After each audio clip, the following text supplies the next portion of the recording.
မင်္ဂလာပါရှင်ဓမ္မဗုဒ္ဓ channel ကနေကြိုဆိုလိုက်ပါရရှင်ဒီနေ့ပြောပြပေးမယ့်ခေါင်းစဉ်လေးကတော့ကုညီတတ်သူမြောင်မင်းဆိုတဲ့ခေါင်းစဉ်လေးပဲဖြစ်ပါရရှင်လူငယ်သောဗဒ္ဒကဘာတွင်ဘာယာနတိပြည်၌ပြမရန်မင်းကြီးစိုးစံခါကဖျားလောင်းသည်တောထဲတွင်မြောင်မင်းအဖြစ်မွေးဖွားခဲ့ပါတယ်ကာတိရွာသားပုံနာတဦးသည်နွားပြောက်ရင်းနွားကိုလိုက်ရှာ၍တောထဲသို့ရောက်ရှိလာခဲ့ပါတယ်။တနေ့တွင်နွားရှာရင်9 ရက်တိုင်အစာငတ်မွတ်နေသည့်ကာတိရွာသားပုံနာတဦးသည်ကြောက်ကဘာပြက်ပေါ်ရှိတဲပင်ပေါ်မှတဲသီးများကိုစားတောက်နေစဉ်ကြောက်ထဲသို့ကျသွားလေတဲ့။ပုံနာကလည်းအာအင်ချိုးတဲ့စွာဖြင့်အိုးဒုက္ခပါပဲဒီကြောက်ထဲမှာဘလို့မှတက်လို့မရတော့ဘူးနွားပြောက်လို့လိုက်ရှာတာ9 ရက်တိုင်အစာမစားရလို့အားမရှိရတဲ့အပြင်တေသီးစားရင်းနဲ့မှဒီကြောက်ထဲကိုကြာရတယ်ဆိုတော့10 ရက်တောင်ရှိနေပြီငါတော့ဒီမှာပဲတေးရတော့မယ်ထင်မရဲ့ထိုပုံနာသည်ကြောက်ထဲတွင်10 ရက်ကြာမြဒုက္ခရောက်နေသည်ကိုမြောင်မင်းကမြင်တွေ့သောအခါ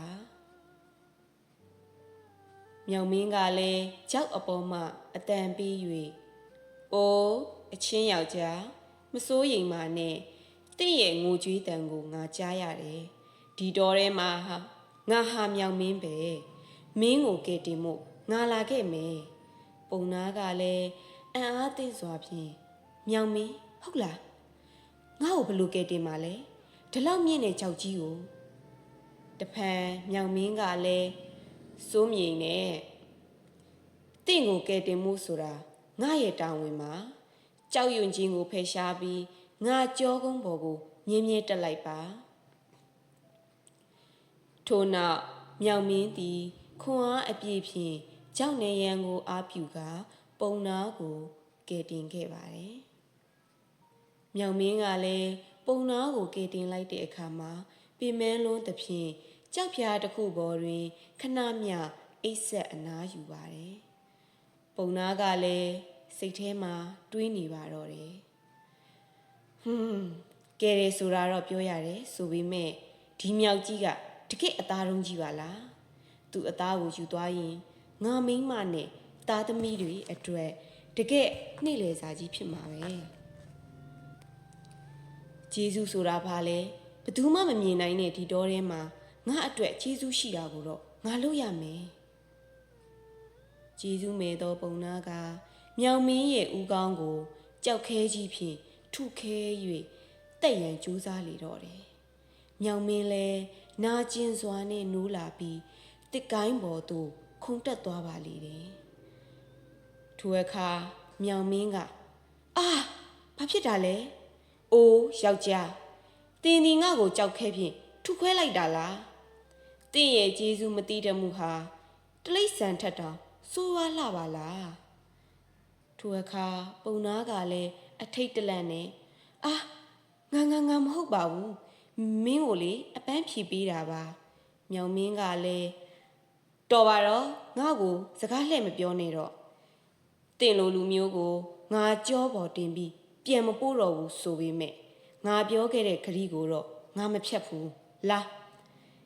တင်ကမြေပြင်ပေါ်ကသွားတော့ငါကတော့တစ်ပင်ထက်ကနေခုံးပြီးတော့မင်းကိုလမ်းပြပေးမယ်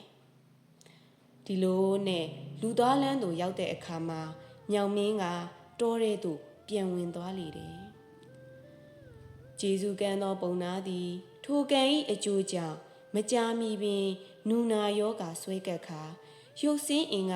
ကြောက်မက်ဖွယ်ကောင်းသောလူပိတ်ဓာကြီးအသွင်ပြောင်းသွားတယ်9 နှစ်တိုင်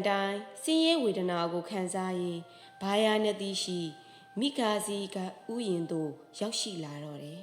။မင်းကြီးကလည်းထိုပုံနာကိုမြင်ပြီးအံ့ဩစွာနဲ့ဟေ့အဆောင်တွေဒီသူကဘသူနီအသားရည်ကလည်းနူနာများဖြင့်ဖုံးလွှမ်းပြီးအယိုးနဲ့အရည်သာကျန်တော့တယ်ဒီလိုကြောက်မက်ဖွယ်ကောင်းတဲ့သူမျိုးကိုငါတခါမှမတွေ့ဘူး။တင်းသည်အဘယ်သူနီအဘယ်ကံကြောင့်ဤစင်းရဲမျိုးကိုခံစားရနေသည် ထိုအခါလူပိတ်တာပုံနာကြီးကမင်းကြီးရှေ့တွင်ဒူးထောက်၍မျက်ရည်များစွာဖြင့်အရှင်မင်းကြီးတပည့်တော်သည်ကာတိရွာသားပုံနာတူဖြစ်ပါတယ်အခုလိုဆင်းရဲဝေဒနာခံစားရခြင်းကတပည့်တော်ရဲ့အတိတ်ကံကြောင့်ဖြစ်ပါတယ်ထိုအခါမင်းကြီးကလည်းပြောလော့မင်းပြုခဲ့တဲ့မကောင်းမှုကဘာလဲလူပိတ်တာပုံနာကြီးကလည်းအဖြစ်ပြက်အားလုံးကိုရှောက်ထားပြီးထိုဖျားလောင်းမြောင်မင်းကြီးကျေးဇူးကိုချေဖျက်၍ပြင်မာခဲ့သည့်ကံကြောင့်တပည့်တော်သည်ဤမျက်မှောက်ဘဝမှာပင်နူနာယောဂါဖြင့်9နှစ်တိုင်အလူအလဲခံစားနေရပါတော့တယ်ရှင်ဖေဟာဆိုပြီးရှောက်ထားလိုက်ပါတယ်မင်းကြီးကလည်းခေါင်းရမ်းရင်းနဲ့ပဲတဲကျေးဇူးကိုမသိတတ်ခြင်းပြမခြင်းကအင်မတန်ကြီးလေးသောအကုသိုလ်ဖြစ်၏တင့်ရဲ့ကံကြမ္မာဟာတင့်ရဲ့ပြုမှုချက်နဲ့ထိုက်တန်ပါပေတယ်လူပိတ်တာကြီးလဲစကားဆုံးသည်နဲ့တပြိုင်နက်ဘာဖြစ်တာလဲအလံတကြားနဲ့မြည်ကြီးရမင်းကြီးလဲတုံလှုပ်စွာနဲ့ဟေးမြေကြီးပွင့်သွားပြီကြည့်ကြကျေးဇူးကမ်းတဲ့သူကိုမြေကြီးကအရှင်လက်လက်မြို့သွားပြီကြည့်ကြထိုအခါလူပိတ်တာကြီးသည်အရှင်လက်လက်မြေမြို့ချင်းကိုခံလိုက်ရပါတယ်ကုညီတတ်သူမြောင်မင်းဆိုတဲ့အကြောင်းအရာလေးကနေကျေးဇူးတည်တဲ့ချင်းဤတန်ဖိုးနှင့်ကျေးဇူးကိုခြေဖြတ်သူတို့ဟာ